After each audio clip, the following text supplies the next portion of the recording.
مع رسوله استأذنك أولي الطول منهم وقالوا ذرنا نكن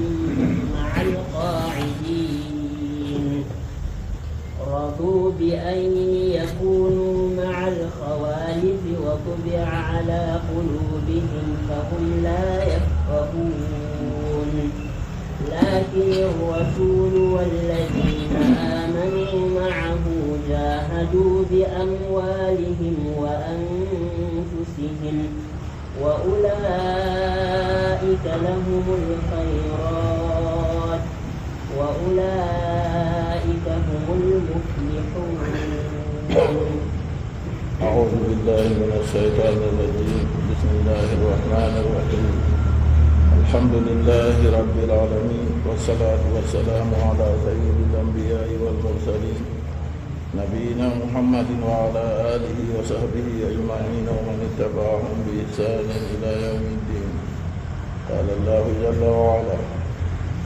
وإذا أنزلت سورة أن آمنوا بالله وجاهدوا مع رسوله استأذنك أولو الطول منهم. الآية. قال الله جل وعلا: وإذا أنزلت سورة كوني سورة جبنا ما أي طائفة من القرآن يبرئ القرآن سورة التمنغول ملكو آيات فتن من لا تك سورة التمنغول كوبوتم آية غوتا كوبوتم يوغا آيات فوجي كو جبنا القرآن أن أي بأن آمنوا بالله آية من جبني كو أمري ندين في الله وجاهدوا مع رسولي كنت بين دار ماكو on gonɗina Allah ceniɗo oɗon kanko tagi mobgal takle fuu kanko mari mobgal takle man fuu woodi inde maako ɓe tindinoje maako nden kanko tan woni deweteɗo on gonɗinanduɗaɗo maako bo konda be muɗum an aminu billahi imanaku ɗo darange imanaku joweego fu yaalira her muɗum nde malaikajo jibril wardi ɗo sura bi adamajo oɗo ɓorni limse daneje tal gasa mako bo ɓale hakkurum wari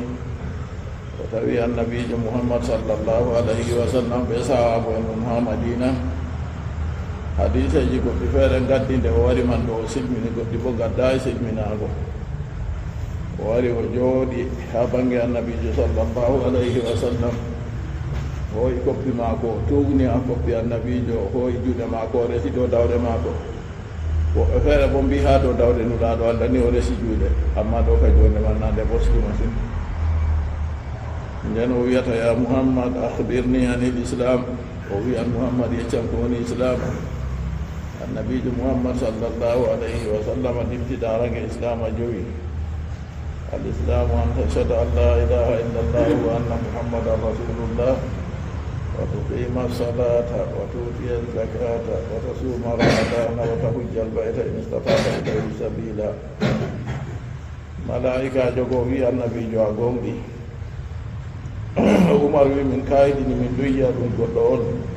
nden o ƴama annabijo jamo bo andano nden annabijo yeccamo wiya o gonɗi fa innaka e bi الذي جميع النبي صلى الله عليه وسلم فأخبرني عن الإيمان يجمع إيمانك ندنك غندنك النبي صلى الله عليه وسلم ويمو الإيمان أن تؤمن بالله وملائكته وكتبه ورسله واليوم الآخر وتؤمن بالقدر خيره وشره النبي لمتني مدارك إيمانك جويكو koni imanaku ɗum a nuddina Allah malaika en Allah defte Allah nuɗaɓe Allah a nuddina hodde a nuddina yaro maɗa dargal a nuddina hodde ore hayru ɓe sharru tu goɗɗo ko wi annabijo sallllahu alayhi wa sallam a gonɗi hadisawol gongol annabijo sallllahu alayhi wa sallam o wi imanaku ɗum geɓe 17 e gelle ko geɓe 17 e gelle amma ɓurɗum toɓugo ha imanaku gawlu la ilaha illa llah konngol deweteɗo wala se Allah al imanu ɗo gonɗinki nden ɓurɗum tulliɗiɗɗo ha imanaku sottingo torra accina lawol a yi hunde torrore yimɓe ɗum giyalna ɗum hayrana ko nandi yiɗi man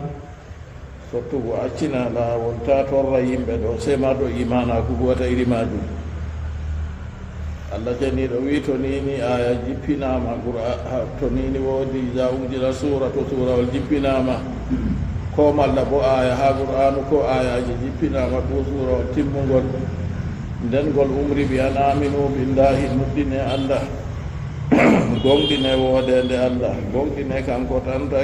tagi moggal takle fu kanko jeyde gonɗine woodi inde maako boɗɗe woodi tindinoje maako ndewemo kanko tan wa jahidu ma rasulihi gonɗe ɓeenulaɗo maako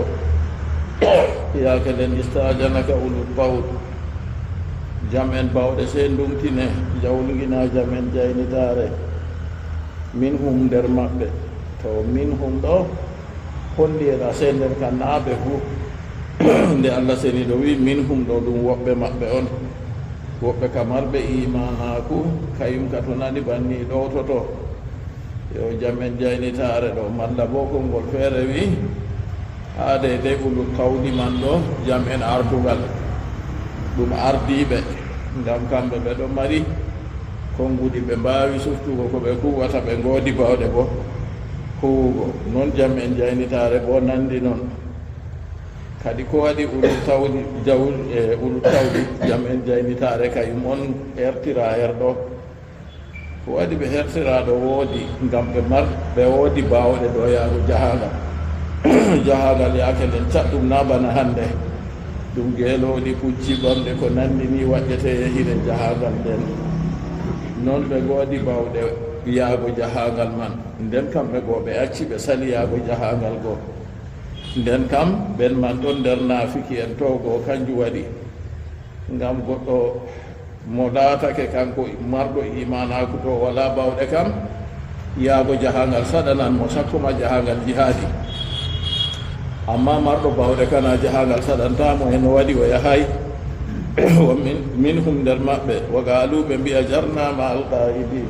jarnana kunma alqaidin accu min kam min gonda ɓe jooɗiɓe min jooɗoto minin fu min yahata jahangal man min jooɗoto ɓe maɓɓe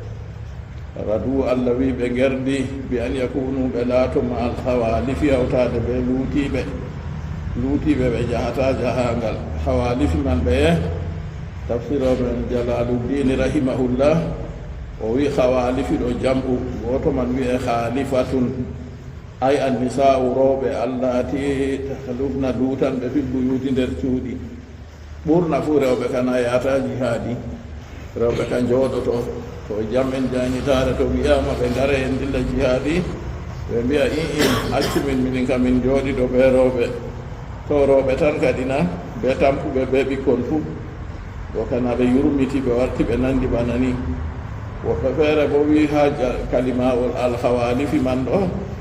to ngol ɗum laatake jam'u man ɗo ɓuri nandugo ɓe ha rewɓe bo ɓe mbiɗon bo woodi ara ɓe mbiyata rajulul khalifa goɗɗo mo hayru wala her muɗum nokkuje hayru ka fu o yaata nden kam kañum on jam'u hawalif man ɗo ɗum mufradu man wiye khalifa rajulul khalifa go kanjum jalaluddini wardi o wi jam'u khalifatin ayanni saaroɓe allati tahlufna luutande fil buyuti nder cuuɗi ɓe jooɗo kamɓe ɓe jahata jihadi accu minin fu min jooɗoɗo ɓe maɓɓe rewɓe man bona jahoɓe jihadi ɗon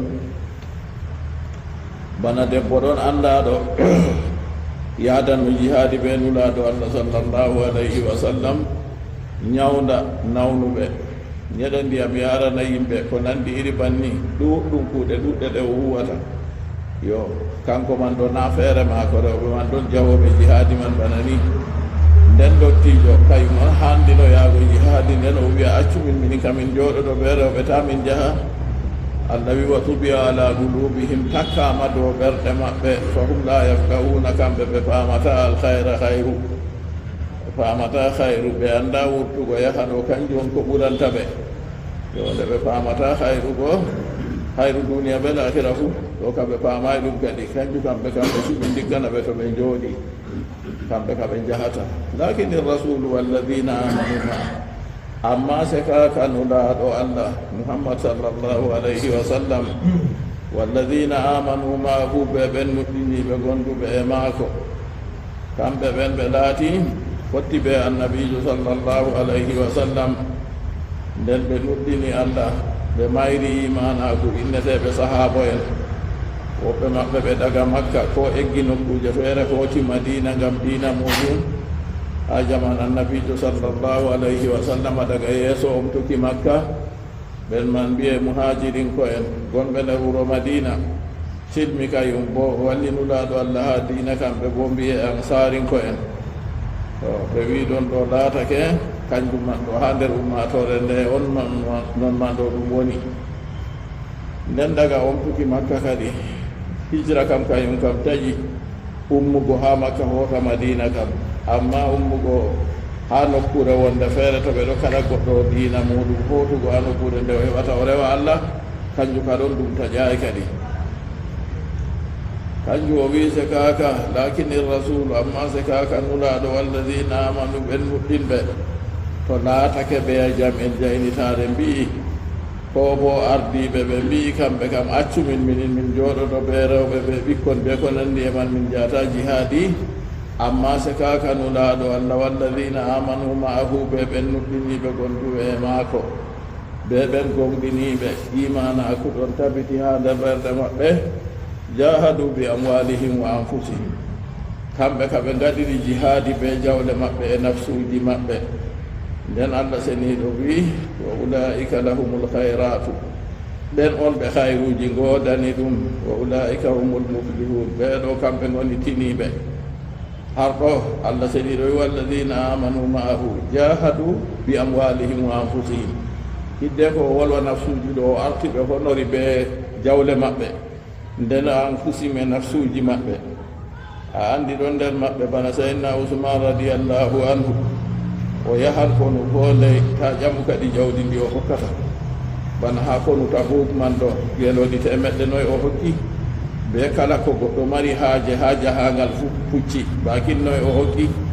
be kala ko goɗɗo mari haaje ha jahangal fu ceede bakinnoye o hokki ɓe wari o rufi ha yeeso nulaɗo allah ha yetti nulaɗo allah wi torrata usmanu ko o huwi ɓawo handere nde mo allah seniɗo hokki ɗum jawdi o anda allah seniɗo hokkimo lakira janna ka oɗo jogi se kanko on to o yeɓake ngel majji kadi ala ren en jam en jawle ɗo sinka ndeyatoɓe sinki ɓe mbi luuɓe ngala ɓe mbi jambaji ɗo waɗa ɓe ɗon do'a ha kuuje maɓɓe allah seniɗo toyata jeyaɓe muɗum ɓey ko waɗi luumo ɗon no ko salino nden jonta luumo wala ko waɗi goɗɗo man ɗon no mari jawdi maako nden ɓawoɗo jawdi man ndi warti ndi wala o hiisa nde kanko ko ɗume o huwi ha kuugal maako jawdi man ɗo aɗo moƴƴa yimɓe banɗe de ko handina jakka kam aɗo itta ko wajibi ɗo banno allah seniɗo wiina accuka jakka go iyaluma kamɓe aɗo nafka ɓe ɗeɗe no handina aɗo yiya ɓillaɗo a billita ɗum na aɗo yiya ñawɗo a wallita ɗum ha ñawdigu ɓe jawdi mana aɗo siftori jawdi ndi allah seniɗo jarribima on ɓe marugo ndina talakajo bo allah seniɗo jarribiri ɗum on ɓe soyde a heftinon na to hakkila ma goɗɗo talakajo dottijo ñawɗo ɓillaɗo talakajo wara torama dala hoye seeɗa nini te aɗo fonginanimo ma a hokkata allah renen de ɗiɗi banniɗo waɗata hunde goɗɗo naqisa kadi na goɗɗo hiisa laara kay mbokkuɗe maako ɗe o huuwi en jangino ha jangde men saalinde sahabojo nulaɗo allah biyeteɗo abdourahman ibnu auf kanko man ɗo nde annabijo sallllahu alayhi wa sallam umri ɓe gadda kuje yaago jihaadi ɗo ɗo noon mari dirhamme jetemeɗɗe ujune jeetati o wosi ujune nayyi ka fu o hokki nulaɗo allah o lutti ujune nayyi o luttani iyalu maako nden allah barki annabijo wi waɗanimo do aɓe baraka ɗo ɗuɗugo hayru allah waɗi jawdi maako go ɗuuɗi ha dede ko ɓe donimo ma tata jamu kadi ɗuɗugo hunde majum sayidna usman radiallahu anhu en ɗonana kuje ɗe o hokkata ko o hokki man ɗo sey jawdi maako ɗo ɓurta ɗuuɗugo sahabo en artuɓe ɓe woodi nokkure wawru ɗon no ha madina wiyetendu mbiru ruma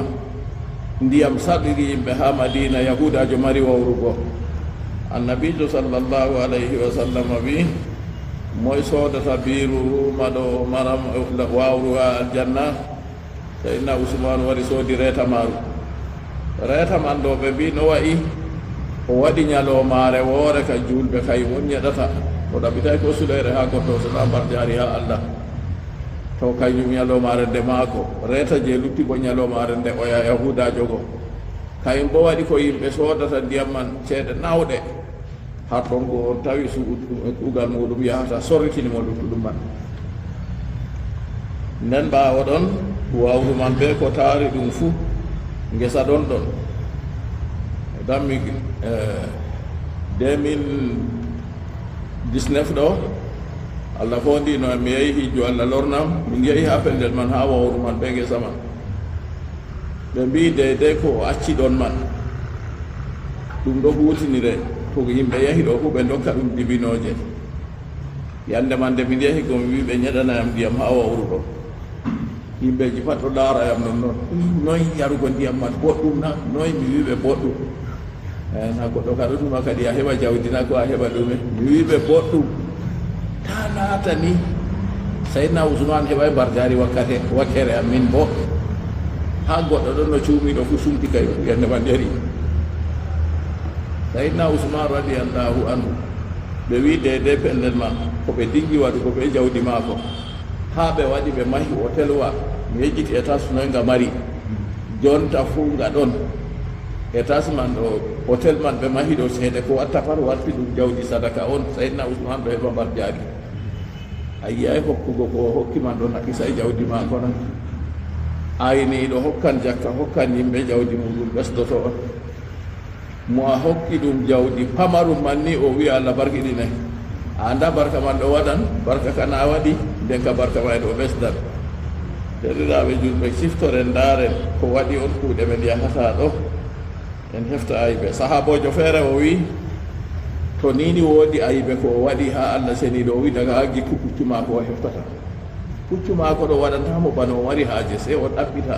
o hefta ɗume ayiɓe o waɗi enen bo en kefte ayiɓeji ɗi e joni en ɗo gaɗa yaake feere ñamdu saɗi ha madina sayidna ousmane radiallahu anhu dongle maako wartoy a andi ɗum jeeloɗi rodata ta ƴamu kadi yimɓeji ngari taari moye fu wiya soodan noy ceede man o wiya ni ka dia goɗɗo wiya mi ɓeddini ka dia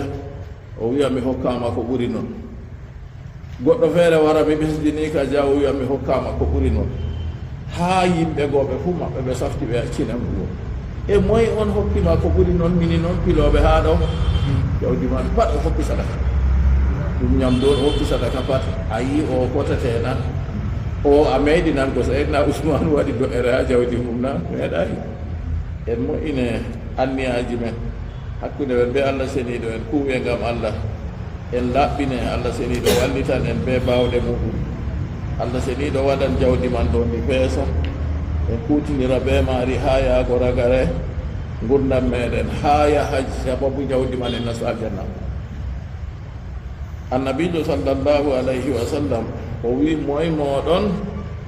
on jawdi donowo maako ɓuri yiɗeego her jawdi dono maako ɓuri yiɗeego her maako ɗininta jawdi maako saabo en mbi kaye wala gooto nder amin fof ko ena jawdi mum on ɓuri yiɗeego her muɗum o wi yo jawdi ma kam ndi a ñaami saali a hokki sadaka goɗɗo man hooɗi a ɓorni hiiɗi ko luttiɗo fof jawdi dono ma on nden ha nder maari ɗo yimɓe waɗata jokkirli dey goɗɗo wala goonga fof wiya se goonga wona her muɗum yo kanjum ɓen man jahadu bi amwalihim ɓen nuɗɗiniɓe nulaaɗo allah e ɓen nuɗɗiniɓe gonduɓe ɓe ma ko jahadu bi amwalihim ɓe waɗiri jihaadi ɓe jawle maɓɓe an bo hande ka jihaadi man toye ɓe garata ɓe wiya waddu jawdi ha en yaha jihaadi na wooda o jottaka ɗon tike jottaka se a taskita boɗɗum ha jihaadi man ɗon mballita janngoɓe mballita jannginoɓe sakko ma ini jannginoɓe qur'anu her men ɓe janginɗa ɓe sini mi marra ɗo en ɗo yiya en ɗo yawi ɓe non noon ɓe ɗo mari haaje ba en mari haaje ɗo dey ɓe woodi iyalu ba en goodi iyalu ɗo nden balliten imam en juulirɗe balliten ladan en juulirɗe kala tampuɗo fof en ballita ɗum ɓeydeyde no en mbaawi jakka kam na waajibi kam sey ka hokke e non noon fahinta to nini woodi goɗɗo ɓillaaɗo wo ballita ɗum yimɓe ɗon haa ɗo haa en goni ɗo ɓe janngata haa mi jannginta fajiri haa saare ɗo goɗɗo feere umma wara to a yii ɗum hakkilo ma nanngata ɗum sa wara tora andi hakkilo nanngatama e ɗo ko mi mbaarina goɗɗo feere guykuɗo wara to a yiini andi guykuɗo wa mi wiya ndaare ko on dokkam wiya o guykuɗo mi wiya to o guykuɗo kam jawmi ko mo tagi mo wanɗo na o guykuɗo accimo oɗo yeeɗina o acci mo siye ɗo pat ene noon o tiiti o wari on numatata Allah jarribi en ɓe hunde man na ɓe yiɗa sam min to ɗo ɗum mi hosani mo kam taw hokku an kam tawi o guykuɗo ɗo goɗɗo feere wara to on hokki mo yaano yarda mbal mi wi mo yecci o yaano yarda mbal mi hokki mo neɓay sam makala ɗo sala o joni makala o soodi o ɗo ƴakka mi wi to na o ndiɗa hokku an kam to sakko to goɗɗo tiitima hokku ni wa masaila fala tanhar tata telɓatoro to a wawata hokkugo bo waɗanmo do a mborka kam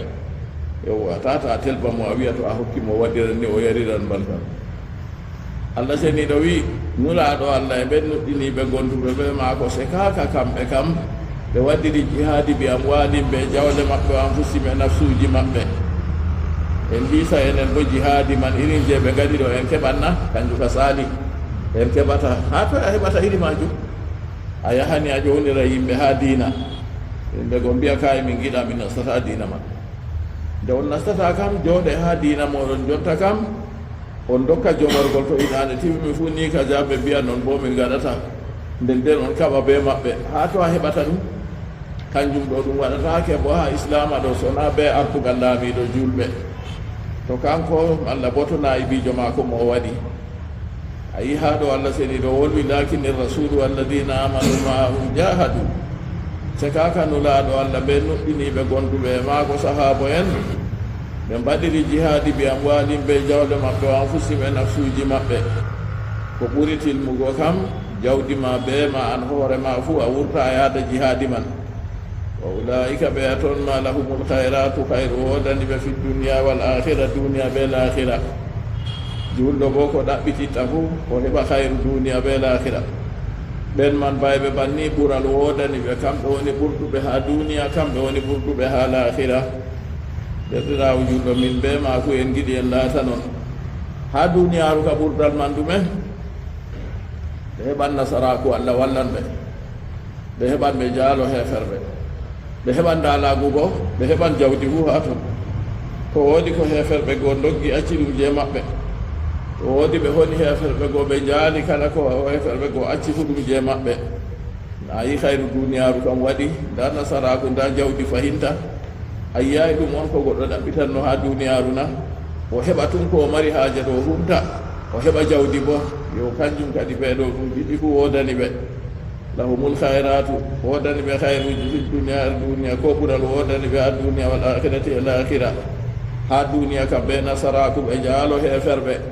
be heɓugo ganima heɓugo jawle e l' akhira bo aljannatu wal karama aljanna bo e l' akhira bo wodani ɓe aljanna fayin kamɓe woni nastoɓe aljanna ɓe teddinteɓe bo nder aljanna nemaji muɗum duuɗi fanti en jangino hadise o neɓayi ɗo ha haala aljanna nden ha aljanna ɗum ɗon ha majum deydey hunde nde ɓi adamajo numata meeɗa yiigo meeɗa nanugo kala ko a yiyata duniyaru ɗo no tilmiri yetti fuu tindinoje ɗe a nani ha ɓuri sembe ko a yi cuuɗi feere a yiya tija ha hufnere ma yana tata a tamma ɗo tilmi masine dey ɗo ka fu ɗum nattojum hunde nattojum ha duniyaru on amma ko woni aljanna nattata annabijo sallllahu alayhi wa sallam nde o wolwi haala hadise o yimɓe nastoɓe aljanna annabi moussa alayhi salatu wassalam nde Allah tindinimo mo sakiti nastugo aljanna o bana duniyaru sappo kay ko heɓata duniyaru sappo ɗo wodi bogaru rahimahullah o wi duniyaru bana duniyaru sappo ɗo na ñalomare o waɗa dey ba duniyaaru sappo ɗo duniyaaru man na ɗum ha wuro woto dey duniyaaru man daga ndu fuɗɗi ha ndu haaɗi daga ñalomare arandere ha duniya ñalomare ragarere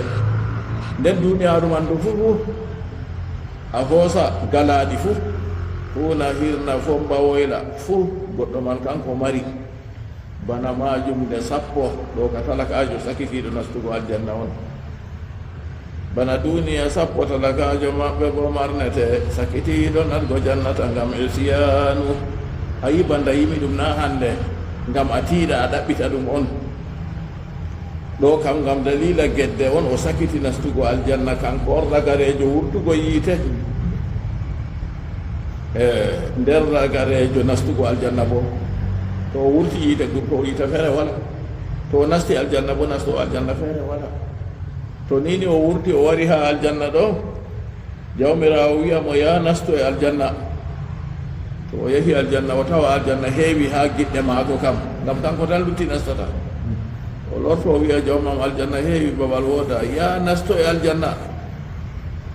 haade ni ka janden jawmirawo wiyamo ya nastu aljanna wodanima bana duniyaaru sappo ha nder aljanna tan yo o wiya jawmirawo a janjatam na an bo woni jawmu tageefooji mi janjatama ɗon noon mi hokkima ɗon to o nasti ɗo kadi ta jammu annabi moussa alayhi salatu wassalam o jami jawmirawo e noye ɓurɗo daraja nder maɓɓe allah seniɗo jabake mo wimo ɓuri daraja ha aljanna kam komi hokkata ɗum hunde nde yitere yiyay nokku meeɗay nanugo ɓernde bo meeɗay numugo kala ko a numata kam fuu be ko a yii be ko a andi kam fuu deyde ko woni ha duniyaaru ɗo wala ko yotti aljanna deyde suuɗi a yiyata tilimɗi nemaji moƴƴeji a yiyata ɗum fuu majum bana photocopie on ha aljanna kam to waɗanima photocopie saare jonta ha dow derewol a nastan a wala ton na ɗon man ɗo aljanna ɗo kanjum woni tilim ɗum ɓen man laatiɓe ni kamɓe ɓe honi ha laawol allah ɓe jawdi maɓɓe ɓe nafsuji maɓɓe kay ɓural wodani ɓe ha duniyaaru ma ɓe heɓugo nasaraku e heɓugo laalagu alakhira bo ɓe nastugo aljanna e karama teddungal ngal allah seniɗo teddinta ɓe aljanna to nastama nokkure nde goɗɗo ñawata naywata mayata saɗirma ko iri ka e heɓata ɗum ha duniyaaru ɗo wala gotol ngol a hissata nder maji ɗi fuu yo nden kam ɗum ka sey aljanna ɗum woni ɓeɗo man ɗo wodani ɓe ulaika humul muflihuna kamɓe goni tiniɓe ay alfaijuna tiniɓe heɓɓe haaje muɗum ko mari haaje ko ɗaɓɓitanno nden ɓen man nde ɓe laati ɓe tiniɓe allah seniɗo wi a adda llahu lahum jannatin tajri min tahtiha al anhar أعد الله لهم جنات تجري من تحتها الأنهار خالدين فيها ذلك الفوز العظيم وجاء المعذرون من الأعراب ليؤذن لهم وقعد الذين كذبوا الله ورسوله فيصيب الذين كفروا منهم عذاب أليم ليس على الضعفاء ولا على المرضى ولا على الذين لا يجدون ما ينفقون حرج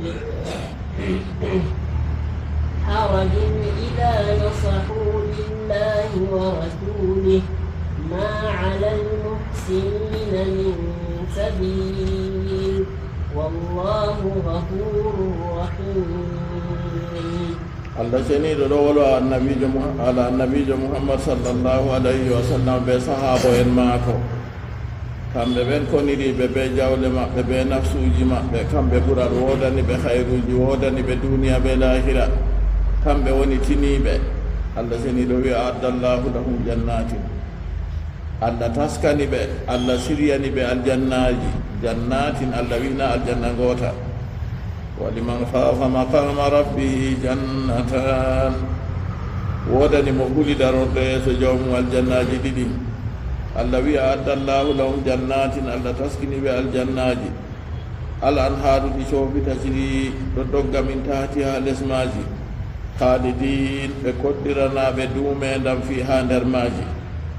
yo allah seni ɗo wiya addallahu lahum taskaniɓe aljanna man taskaka ka tagaka ka ɗon ha aya ɗo en faami addallahu lahum jannatin na aljanna man yande ɓe nastata on allah waɗata ka aljanna ka ɗon jonta fu allah seni ɗo ɗo tagi aljanna man waɗi ka ka ɗo tabiti nden allah seni ɗo taskani ɓe ɓe tammi yo nastoygo ka kadi kanjum nde allah seni ɗo wiya addallahu lahum ɗo fakar aljanna man ka ɗon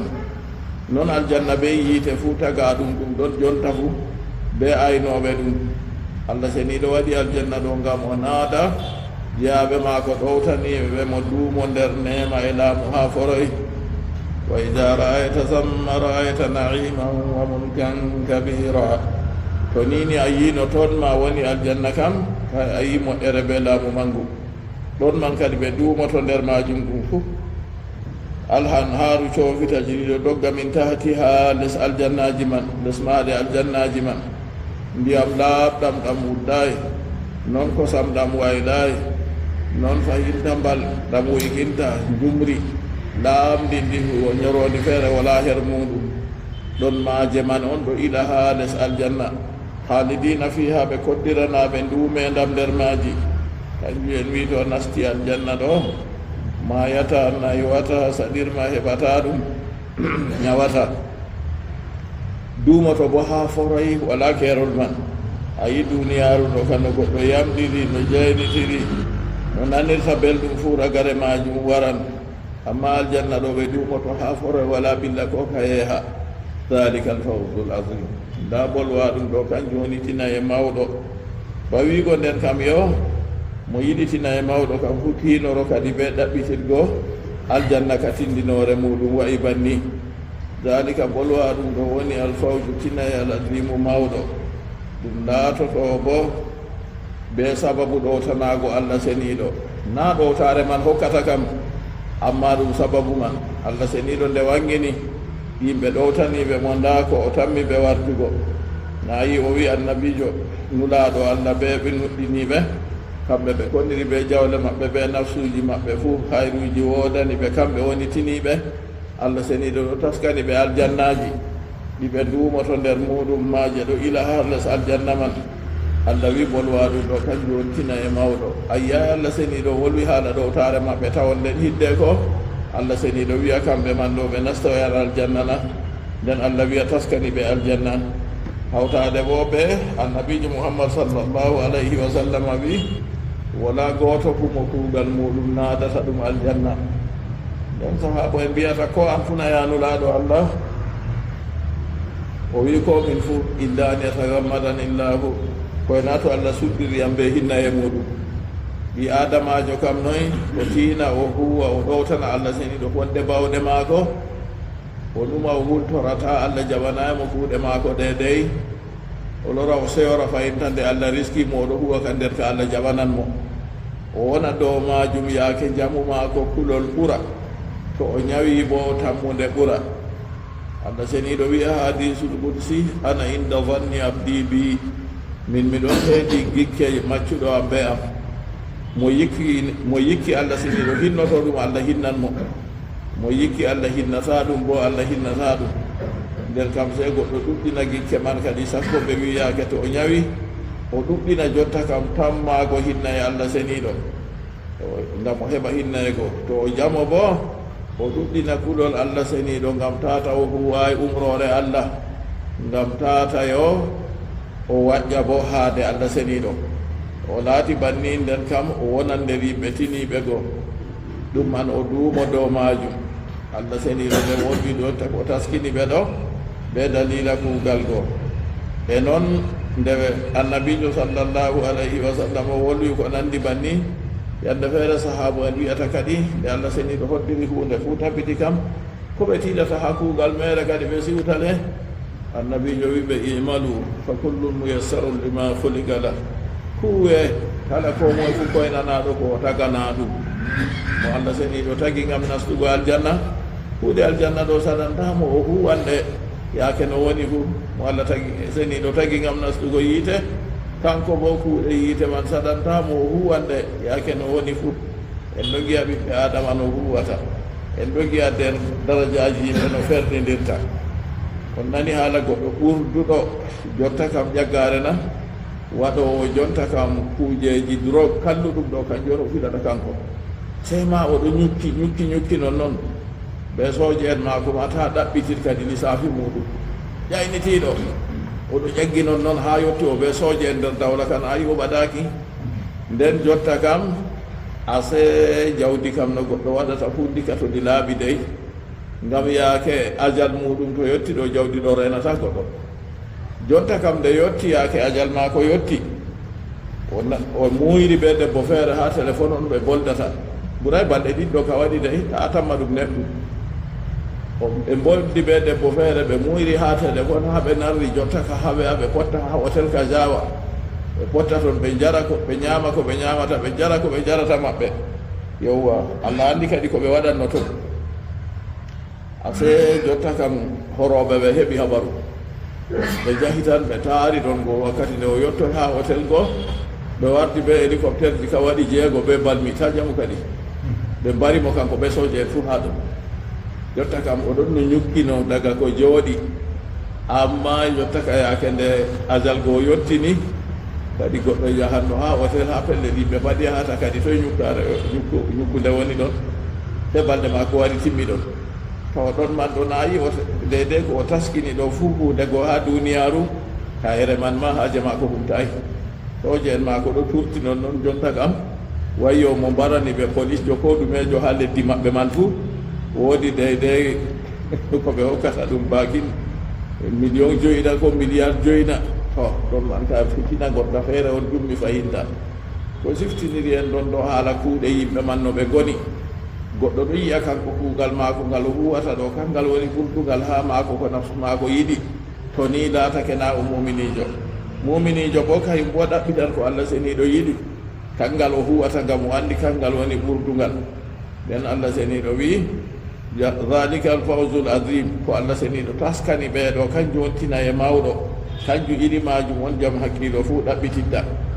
ɗum kam se goɗɗo toro allah seniɗo fonda ɗum be kuuɗe ma ko iri ɗe kala yaake fuu annabijo sallllahu alayhi wa sallam humri yimɓe ha torugo ɗo taare ɗo bande ɗe ko o torata kala yaake fuu jawmo risala wolwi ha deftere maako risala ibnu abi zaydin el gayrawani o wi to a yi woodi ko saɗi ha nafsu ma ɗo tanago allah toru allah elta nafsu ma man kanko on timmuɗo timma bawɗejo to na to allah waɗima a ɗowtanamo a ɗowtata yo nden kam toru allah seniɗo kala yaake fuu wa jaa almu'azziruna yedditoɓe wa jaa ngari mu'azziruna ɗo wi bi idgami ta'i fil asli be munnukite heedi asli fi zali heedi zali ay almu'taziruna yelditoɓe bi mana alma'zurina yelditoɓe ko ɓuriya bihi jangirama noon bo o wi min al arabi koye kawyinko en ɓe ngari ila nabi sallllahu alayhi wa sallam li yujana lahum ngam o dugana ɓe fil qu'udi her jooɗaago li ujrihim ngam geldol maɓɓe fa ajina lahum o duganiɓe en ɗon no haa ko en janngata ɗo fuu ɗum habaru kono tabugol haa woni ɗon to ɗon man ɗo laatake o wi ha ja al mu'azziruna man ɗo yimɓe ɗaɓɓitan ɓe wardi woɓɓe feere woodi geldi woɓɓe ngala geldi sam ɓe ngara ɓe geldi to dow fewre mere ɓe mbiya ɓe goodi geldi ɗo fahinta ɗum wolugo ha yaake naafiki en yimɓe kawyinko en ko en bolwanno arande naafiki en ɗo yimɓe gonɓe nder wuro madina yo jonta bo ko wolwata ha ɗo naafiki en gonɓe ha kawye madina to ɗum wangirgo yaake maɓɓe nda o wolwino haala naafiki en nder madina kam ha mawɗo maɓɓe wiyeteno abdoullahi ibnu ubay ibnu salul ha nde o maayi nda noon laaɗo allah juulimo daga ɓaawa man allah seniɗo haɗi ɗum tata o meta ɓadago nafikijo ɗu to maayi to kamɓe go mu'azziruna go ɓe ngari kamɓe ɓe yedditoto kamɓe bo ɓe ɗume ɓeen ɓe wi konngol man konngol feere wi ha nafiki en ɓe ngadan mbakin capanɗe jeetato e gelle ɓe fuu ɓe ngari dow pewe mere wala geldol ngal ɓe ari ko ɗumejum ɓe ngara woyo ɓe woodi geldi kaja haɗi ɓe goɗɗo wiya woodi ñawɗo goɗɗo wiya woodi kaja goɗɗo wiya cuuɗi muɗum waɗi ni ɓe wiya mo yutuna awra wala ni ko ɓe bolway ɗum fuu majum haaje maɓɓe ɗume ta ɓe jaha kono ngu kam nden ɓeɗo habda kamɓe ɗo e ɗe no ɓe jooɗiro ɗon man ɗo laatake o wi al arabu ɗo ko wiyete arabu jooɗiɓe kawye goɗɗo feere wi jooɗiɓe kawye man ɗo wolwanɓe arabiya on wolwante wiyete arabu goɗɗo feere wi kay mo woni kawye ka fu ɗum arabu on nden woodi arabiyu bo o ɓe kana arabu o bo arabiyu to wiyama arabiyu moy to kanko woni mo wolwata ɓe wolde arabiya ɓe wi ɗo ka to yiɗi o jooɗi kawye to yiɗi ha wuro to bolwo wolde arabiya wiye o arabiyu nden to yimɓe kawye en bo wiye arabu sukanul bawadi to kanjum kadi ɓuri huuɓugo ha dede bolle maɓɓe wa jaa al muaddirun yelditoɓe wari kamɓe man ɓen man o wi laatake min al arabi e kawinko en ila nabiyu sallllahu alayhi wa sallam ha annabijo mo salatu allah e jam muɗum tabitani li yudana lahu ngam o duganaɓe fi guudi her jooɗago li usdihim ngal geldol maɓɓe faajina lahu o duganiɓe wa qaada alladina kadabu llaha wa rasulah ɓen fewnuɓe allah e nulaaɗo muɗum ɓe jooɗi fi di'ai l imani heedi ƴaƴago imanaku min munafiqil arabi ibgo e nafiki en kawinko en anil majiɓe accini wargol il itisari ngam yelditaki ɓen ka ɓe jooɗi ɓe ngarayi ɓe gelditi kono goo bo ɓe jahayi ha nafiki en woɓɓe feere asege ɓe ɗiɗi kadi yeɓre wonde ka wari yelditi dow fewre yeɓre wonde bo wara yelditi man yahay kono man ɗiɗi fuu allah ceniɗo wi ɓaawo man noy kadi yaake maɓɓe sayusibu alladina kafaru minhum adabun alimun yangada naawka tammi wapugo ɓen kufriɓe nder maɓɓe to allah ceniɗo wi yangada naawka ka ta jamuno ka wayi kadi se allah mbiɗo man kanko on andi yangada man noy ka tammi laatugo dow maɓɓe wa qaada alladina kadabu llaha wa rasulahu kanjum o wi ɗo wangi yeɓre ɗiɗi yeɓre nde ka wari yeltiti anulaaɗo allah sallllahu alayhi wa sallam amma dow ɓe pewande geldol maɓɓe man na goonga jawmu ha siya wi wa hum asadun wa gatfan ɗum leñol wiyetegol bani asad ɓe bani gatfan itajaru bil jihadi wa kasratil iyali ɓe yelditake ɓe mbiyago kono ɗo kamɓe ɗo ɓe woodi iyalu ɗungu to ɓe dilli ɗo ɓen man yeɓoto wa fariqun lam yati aslan yeɓre wonde feere ka warayma wato ko ala enulaɗo allah masakko a ɗaɓɓita yelditago to ɗon man ɗo ɓe sendige ɓe ɗiɗi bana ni nden ɓen man ɓe laati allah seniɗo wi en alladina kadabu llaha wa rasulah ɓen fewnuɓe allah enulaɗo muɗum ɓe dogake dow keferaku maɓɓe ɓe sali jotta kam yaago ɓeɗo wari yelditi dow fewre li usana lahum ko habdata ɗo hanulaɗo allah dugana ɓe ha jooɗago on nden ko qaada alladina kadabu llah wa rasulahu fi diyayi l imani min munafiqi l arabi anil majii ɓe acci wargo hanulaɗo allah lil itijari ngam yelditaki sayusibu alladina kafaru minhum adabun alimun yangada naawka tammi wapugo ɓen laatiɓe heeferɓe nder maɓɓe ase nden bo nde o wi alladina kafaru minhum woodi mumini en bo ɗon nder maɓɓe to mumini en go kayum kana wala nder ko e mumini en go ko yahay jihadi kamɓe kam na yangada wala dow maɓɓe ɗon nder maɓɓe ha yimɓe jaaɓe tabuk man tato kamɓe ɓe jahayi ɓe naɓe naafiki en bo haala maɓɓe tanmi wargo ha ɓaawo ɗo kamɓe ɓe laaɓɓe ko gatorra heɓi ɓe ha duniyaru seeɗa bo fuu ngam laɓɓinki ɓe amma feferɓe kam ha nder maɓɓe kamɓe ka yangada naawka woodani ɓe kalimawol alimun yimɓe naaw wolwata wiya alimun ɗo ɗo fa'ilun yangada man ɗo naawnakana ko malla yangada man ka naawka ɓe hoore maaka ɗiɗi fuu ɓeɗo bolworo ɓe majum yangada man naawnaka allah seni ɗon waɗi ka naawka yaake no ka woni fuu nde allah seni ɗo wi ka naawka bo allah seni ɗon andi naawgo maaka no wayi yangada wapan ɓen man heferɓe nder maɓɓe ɗo ha duniyaru ɓe laakira fuu ha duniyaru kam ɓe wareego e nangeego to nini laatake ɓe heyi konugo ɓe mbareteɓe ɓe laati heferɓe kadi malla bo ɓe nangeteɓe to ɓe nangama man bo imma sootuki imma yo ɓe yofta ɓe mere malla bo to goɗɗo mariɓe bo to woodi ko feƴƴani ɗum sootira ɓe maɓɓe nden yangada ɓurta naawugo ha alakira kadi ɓe ɗumgo maɓɓe nder yiita to ɓe mayri keferaku man ɗum allah seniɗo wi woɗani men kufriɓe nder maɓɓe adabun alimun yangada naawka laysa ala du'afai wala ala almarda wala ala alladina la yajiduna ma yunfiquna harajun ija nasahu lillahi wa rasuli laysa على المرضى الذين يدوين ليس على الضعفاء ولا دو تامبو كسيوخ بندوتين هكيف ولو أنا دان كدي دي تامبو دفو هذا دي وي كسيوخ دو أنا دان دون ريوبه نون بيكون to hala to awi nyawbe kana do raba wado haka suyuhi do laysa ala du'afa ila taki do tampo be kasuyuhi bana yebe ben man do be boti yago jihadina takko ma to be talakaku non bo rewbe ko bo bikkon wala ala al marda non wala do nyawbe kal ummi wa zamna bana ummi bana yimbe jijibe al ummi bana wumbe wa zamna jijibe yimɓe jukunna en goɗɗo jiijiiɗo na fota yaago o ɗaɓɓitan nanema seeto o waɗi ko waɗi on o yahra nden talakaku fayin to non ummi bana wumɓe bo nden yimɓe wumɓe bo kamɓe bo to wala ko ɓe mari haa ɓe waƴƴa ko ɓeɗo mari hunde haa ɓe waƴƴa gona yaago saɗi to ɓeɗo gacce wala dow maɓɓe wala ala alladina la yajiduna ma yunfikun non wala dow ɓen ɓe heɓay ko ɓe nafka fi jihadi ha jihadi ɓe wala ko ɓe mbaƴƴa jooɓaari ɓe ngala a yigeɓe ɗe allah seni ɗo wi harajum gacce wala dow maɓɓe kamɓe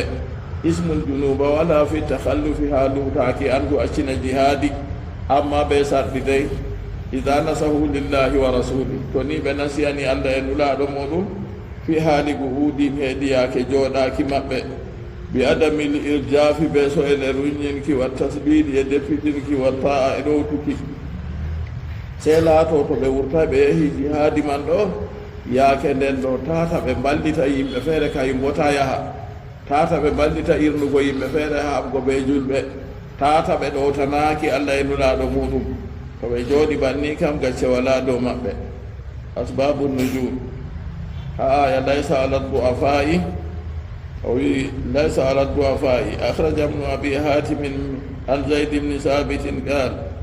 o wi zayd ibnu sabitin ɗum bindano o nulaɗo allah sallllahu alayhi wa sallam anda ɗum sahabo en ɗon to wahyu jippiku annabijo sallllahu alayhi wa sallam uraɓe ɓe binda zayd ibnu sabitin ɗon nder maɓɓe o wi kuntu aktubu li rasulillahi sallllahu alayhi wa sallam mi laati miɗo windana nulaɗo allah fa kuntu aktubu bara'a